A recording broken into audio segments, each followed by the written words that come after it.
the BJP has now slammed Nitish Kumar in an unrelenting attack. Meanwhile, the AIMIM has also hit out, and the NCW, that is the National Commission for Women, has condemned Nitish Kumar's sexist speech. Take a listen in.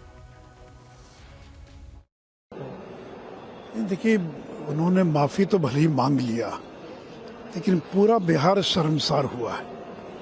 और एक मुख्यमंत्री को भी, नीतीश कुमार जैसे व्यक्ति को इतनी हिम्मत कैसे हुई कि महिलाओं के बारे में इतनी अश्लील, अभद्र, अपमानजनक, सेक्सिस्ट और जिसको कहते हैं कि बी ग्रेड की टिप्पणी करने का उनको साहस कैसे हुआ। और वो केवल एक बार उन्होंने टिप्पणी नहीं की, पहले विधानसभा में भाषण में कहा उन्होंने और फिर विधान परिषद में कहा। तो आज तक मैंने कभी नहीं देखा था कि मुख्यमंत्री नीतीश कुमार इस प्रकार की भी टिप्पणी करते हों। मुझे लग रहा है या तो उनके ऊपर उम्र का असर हो रहा है, और जिस तरह की अश्लील अभद्र टिप्पणी की है तो केवल माफ़ी मांगने से काम नहीं चलेगा। उनको पूरे देश की जो महिलाएं हैं उनके सामने हाथ जोड़कर और ये कहना चाहिए कि उन्होंने बहुत बड़ी गलती की और आगे से कभी जिंदगी में इस प्रकार की गलती नहीं करेंगे। तेजस्वी ने ऐसा कहा है कि नहीं, देखिए, तो बहुत ही मूर्खतापूर्ण बयान है। ये क्या विधानसभा और विधान परिषद सेक्स एजुकेशन की जगह है क्या? और वहाँ पर क्या सेक्स एजुकेशन की क्लास चल रही थी क्या? और आपने जो विषय रखा उसका क्या संबंध था कास्ट सर्वे से, बाकी चीज़ों से? और ये कोई पहली बार उन्होंने टिप्पणी की है। कुछ दिन पूर्व भी इसी प्रकार का उनका भाषण हुआ था। तो मुझे लगता है कि अब ये मुख्यमंत्री के पद पर बने रहने लायक नहीं है। अब मुख्यमंत्री को इस्तीफा दे देना चाहिए और किसी अति पिछड़े को मुख्यमंत्री घोषित कर और उनको कोई और काम करना चाहिए, क्योंकि उनका स्वास्थ्य भी ठीक नहीं रहता है, उनको याद भी नहीं रहता है, बार बार वो भूल जाते हैं। और महिलाओं के बारे में जिस प्रकार की टिप्पणी कर रहे हैं ये उनके मानसिक दिवालियेपन को दर्शाता है। नहीं, शर्मनाक शब्द भी छोटा पड़ जाएगा। नीतीश कुमार जी के विधानसभा के फ्लोर पे दिए हुए सेक्स एजुकेशन के विषय पे जो बयान है, जो बातें उन्होंने कही हैं, वो वहां बैठी हुई महिलाओं की क्या स्थिति रही होगी। और जो भी सुना होगा, हम तो सुने तो मुझे विश्वास ही नहीं हुआ। मुझे लगा किसी ने नीतीश कुमार जी के पिक्चर पे कोई ऑडियो लगा दिया है। लेकिन जब मुझे ये पता चला मीडिया के तरफ से कि नहीं, ये सही बयान है, इस पे प्रतिक्रिया चाह रहे हैं लोग, तो मुझे सच में लगा कि बीजेपी से अलग होने के बाद और जो पीछे कुछ समय की घटनाएं चली हैं, जैसे उनको इंडी अलायंस में दरकिनार किया गया है, शायद इससे वो अपना मानसिक संतुलन खो बैठे हैं। मगर मानसिक संतुलन खोने वाले को भी कभी कभी लोग शायद माफ कर देते हैं, लेकिन नीतीश कुमार जी के इस स्टेटमेंट के लिए बिहार की या इस देश की महिलाएं तो नहीं माफ कर पाएंगी। सर, कैसे देखते हैं नीतीश कुमार के इस बयान को? कभी बिहार में ऐसा हुआ नहीं था पहले। मुझे लगता है कि नीतीश कुमार जो हमारे बुजुर्गों के सट्टियापन जाना, वो सट्टिया गए हैं, पगलिया गए हैं। उनसे इस्तीफा मांगना चाहिए। उनके नेतृत्व में बहनों की इज्जत, महिलाओं की सुरक्षित नहीं है। जिस प्रकार का बयानबाजी उन्होंने विधानसभा में दी है वो मर्यादाओं से बहुत परे की बात है। युवा भी ऐसे बातें नहीं कर पाते जिस प्रकार का उन्होंने किया है। वहाँ पर डिप्टी सीएम भी बैठे थे, स्पीकर भी बैठे थे, सब मजाक ले रहे थे। आज उनको बात नहीं, बदलता हुआ भारत नरेंद्र मोदी जी ने महिलाओं को मजबूत करने के लिए बहुत कदम उठाए हैं। आरक्षण भी आ रहा है, कानून भी बनाएंगे और इन जैसे पापियों पर कहीं ना कहीं ऐसा प्रहार होगा आने वाले समय पे, वो दिखाई नहीं देंगे। ठीक है, दुनिया के सपने टूटते हैं। उनका भी एक सपना था प्रधानमंत्री बनने का, सपना टूटा है उनका, क्योंकि उन्होंने दिन में सपना देखा था, वो बन ही नहीं सकते थे कभी। तो उसके कारण पगला जाना और इस प्रकार का व्यवहार करना मुझे लगता है अच्छा नहीं लगता है। चाहिए उनको इस्तीफा दे देना चाहिए। एक तरफ जहां पूरा देश इस बयान को, कहीं ना कहीं इस बयान का विरोध कर रहा है, लेकिन वहीं दूसरी तरफ बिहार के उप मुख्यमंत्री तेजस्वी यादव डिफेंड करते हुए नजर आ रहे हैं। उन्होंने कहा है कि मुख्यमंत्री जी के बयान को गलत तरीके से ना लीजिए।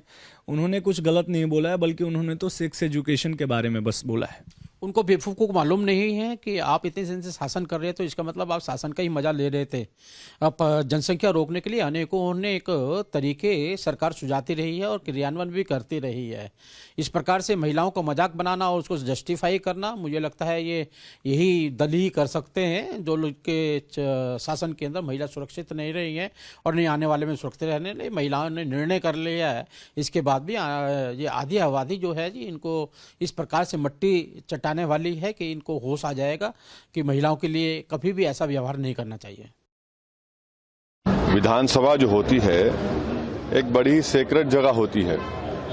वो एक आम रोड पर बैठकर या किसी घर में घर की चार दीवार में बैठकर गुफ्तगू करने की जगह नहीं है। वो उसका एक मुकाम होता है, उसका एक इकबाल होता है और वो एक प्रदेश के मुख्यमंत्री हैं, वजीर आला हैं और वहां पर वो इस तरीके से, जिस तरीके से उन्होंने कहा है, बिल्कुल ही एक वल्गर किस्म की लैंग्वेज थी। उसको वो कह सकते थे कि जब जितनी महिला ज्यादा पढ़ेंगी वो अपनी औलाद को कब पैदा करना वो तय करेंगे, मगर बजाय उसके इस तरह से बिल्कुल ही एक वल्गर तरीके से उन्होंने जिस तरीके से उसको डिस्क्राइब किया है अपने एक्शन से, अपनी अल्फाज से, ये बिल्कुल ही सही नहीं है। भाई कम से कम आप इस बात का तो लिहाज रखिए कि आप कहां पर खड़े होकर बोल रहे हैं। वो बिहार की विधानसभा है, वो कोई सिनेमा थिएटर नहीं है कि लोग वहां पर कोई पिक्चर देखने आ रहे जिसमें सर्टिफिकेट अडल्ट दिया गया है। ये कोई रोड पर आप नहीं बैठे थे। Yesterday's statement of Chief Minister of Bihar was very derogatory. We are deeply concerned with this. NCW, on behalf of every woman of the country, is deeply concerned that the way he spoke was like a C-grade movie dialogue in the assembly, in front of women, in the assembly, in front of everyone. And the worst was men sitting behind, they were also laughing. That was worst. So मुझे लगता है कि कोई भी concern नहीं था कि वो कह क्या रहे हैं। अगर उनको नॉलेज देनी थी तो बहुत सारे तरीके हैं जिस तरीके से नॉलेज दे सकते हैं। एक्शंस और वर्ड्स दोनों ही बहुत भद्दे थे और एक भद्दे मजाक की तरह थे। पूरी महिलाओं को उससे शर्म आई और वो सुन नहीं सकती हैं। वर्स्ट इज स्पीकर ने अभी तक एक्सपंज नहीं किए हैं उनके, और आज भी वो मीडिया में दिखाए जा रहे हैं, बार बार रिपीट हो रहे हैं उनके डायलॉग्स।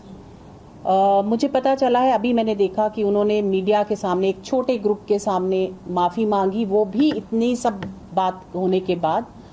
केवल माफ़ी मांगना एक उसका उपाय नहीं है। स्पीकर को, बिहार असेंबली स्पीकर को उनके अगेंस्ट एक स्टेप लेना चाहिए, एक्सपंज करने चाहिए उनके डायलॉग।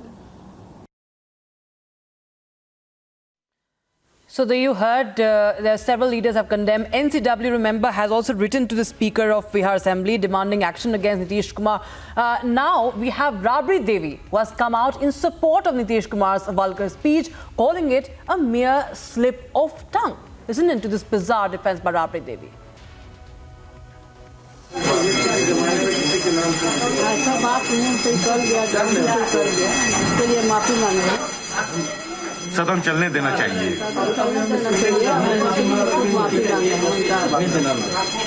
बाद में पछतावा है कि कैसे गलती थी।